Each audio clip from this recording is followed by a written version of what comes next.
Hi, I'm Zevi Saunders and welcome to my video blog. This week's Sedra is Parshas Mishpatim, which literally translates as judgments. And in fact we have 53 commandments. 24 of them are positive things that we should do, and 29 of them are things that we should not do and keep away from. These range from things like putting sorcerers, or people who commit adultery, or people who serve idols to death, and positive things like we must treat our slaves very, very well indeed. In fact, our rabbis tell us that one must treat a slave just as well as he treats himself. So for instance, if the master only has one nice coat, like this, then he has to give it to the slave. So you could have a scenario where the slave and master are walking on the road, and the slave is dressed like the master because he's wearing the nice coat. And everybody would assume that the master is the slave because he looks worse off, and the slave who's wearing nice clothes is the master.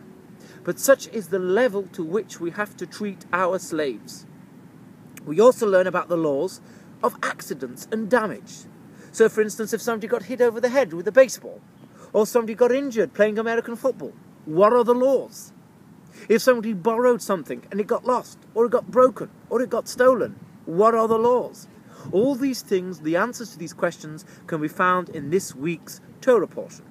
However, at the end of the Sedra, we learn about Moses going up the mountain for 40 days and 40 nights, coming down later on with the tablets, and making the covenant between God and the Jews, and sprinkling the blood and offering the sacrifices, which took place at the time of the giving of the Torah, which was in last week's Sedra portion. So the question is, if you or I were writing the Torah, we would have put last week's Sedra and the end of this week's Sedra, which is talking about Moses going up the mountain and offering the sacrifices and making the covenant with the Jews together, and then afterwards we would have put the laws. Why did the Torah split up the two stories of Mount Sinai and put the commandments of what to do in the middle? And the answer is, because a lot of people think that Judaism is all about laws between man and God. We must do this, we must do that, we must keep the Sabbath, we must do this, oh yes, we must be very, very pious, we must pray 3 times a day, we must eat only kosher food. Yes, these things are very important. But God is trying to tell you, it is just as important, in fact more important, to be friendly and to get on well with your fellow man. Treat the poor and the underprivileged just as well as you treat yourself.